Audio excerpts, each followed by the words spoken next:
très concrètement, si vous voulez voler la maison de quelqu'un, le plus simple pour que la personne se taise, le plus simple pour que la personne se laisse faire et pour qu'elle ferme bien sa gueule et qu'elle vous laisse profiter comme ça de sa maison, c'est de la tuer.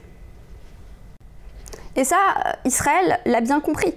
L'a bien compris puisque, après avoir déjà commencé cette spoliation il y a environ 70 ans maintenant, même un petit peu plus, après avoir déjà commencé cette expropriation massive via la Nakba qui a fait déplacer environ 800 000 Palestiniens et Palestiniennes à l'époque, voilà, Israël a bien compris que la meilleure manière de voler les terres, la meilleure manière d'avoir une expansion territoriale, parce que c'est bel et bien ça le but, hein, tuer les Gazaouis pour pouvoir s'approprier le territoire, annexer totalement le territoire de la bande de Gaza.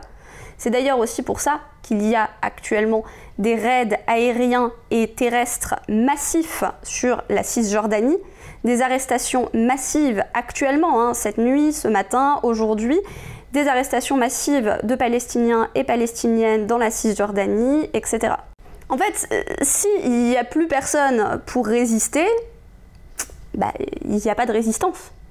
C'est pratique.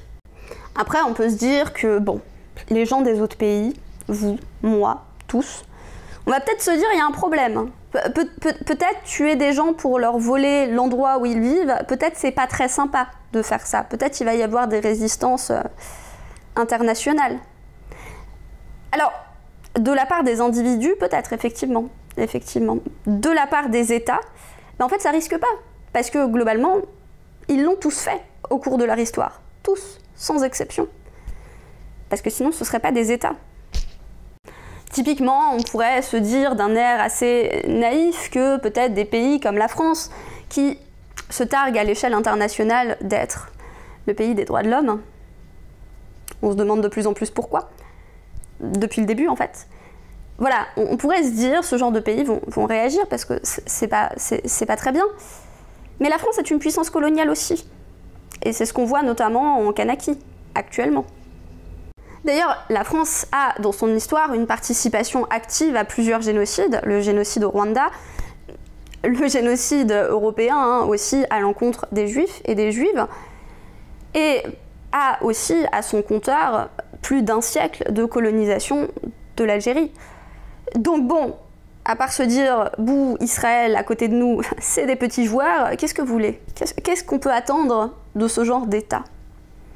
Rien du tout. Puis finalement, on est à deux doigts de conclure que, bah, quelque part, c'est le fonctionnement d'un État, en fait, que de déshumaniser d'autres populations, d'exploiter, de se servir d'autres populations pour le profit de la sienne. Est-ce que finalement, c'est pas toute cette organisation du monde via des États qui, par principe, vont être en concurrence les uns avec les autres pour protéger leur propre population? Bon, alors après, à l'intérieur, il y a aussi des hiérarchies entre les populations d'un même État, évidemment. Mais si on reste à cette échelle-là planétaire, les pays sont systématiquement mis en concurrence les uns avec les autres, et chaque pays doit tout faire pour être plus profitable à sa population que les autres, ou en tout cas pour s'en donner l'impression, pour avoir une valorisation par rapport aux autres, pour donner l'impression qu'on est le plus puissant, qu'on est le plus fort, qu'on est le meilleur. Est-ce que c'est pas toute cette compétitivité entre les États, puis après entre les entreprises, puis après entre les gens, et puis bon, j'ai sauté plein d'étapes, hein, mais est-ce que c'est pas justement ça qui est à questionner? Est-ce que on pourrait pas collaborer, pas au sens des collabos pendant la Seconde Guerre mondiale, hein, merci, mais est-ce que on pourrait pas collaborer collectivement entre êtres humains pour justement permettre la survie de tout le monde dans les meilleures conditions possibles, plutôt que d'être en compétition pour la vie?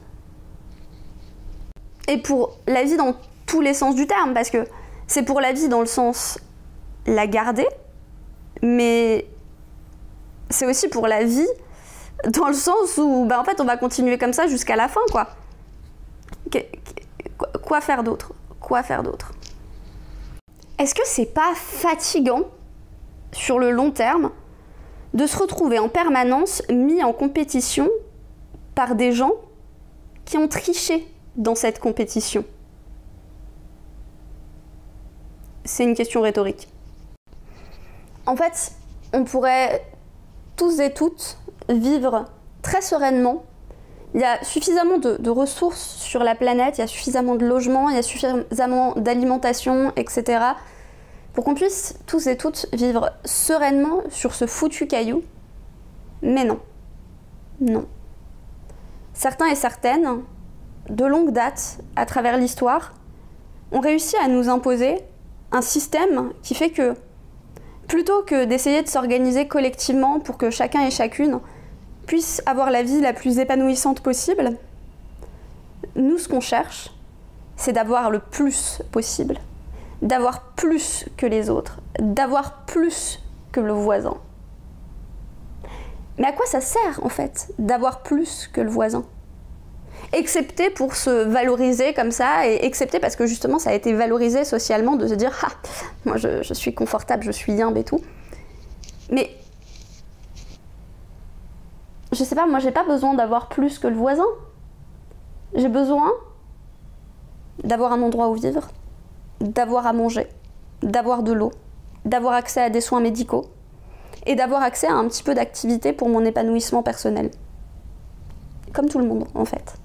Aucun être humain sur Terre n'a un besoin vital d'avoir plus que les autres. Aucun. Et pourtant, on en est rendu à un point où cette valorisation sociale que d'avoir plus que les autres est plus importante que le fait de voir des gens mourir sous nos yeux pour ce besoin-là. C'est tragique. Bon, je sais pas où je vais avec tout ça. Vive l'anarchie, abolissons l'État. Voilà. Probablement vers ça, mais en fait c'était pas du tout le sujet de la vidéo que j'étais censée filmer de base. Écoutez, c'est pas grave. Allons-y. Divagons sur l'État.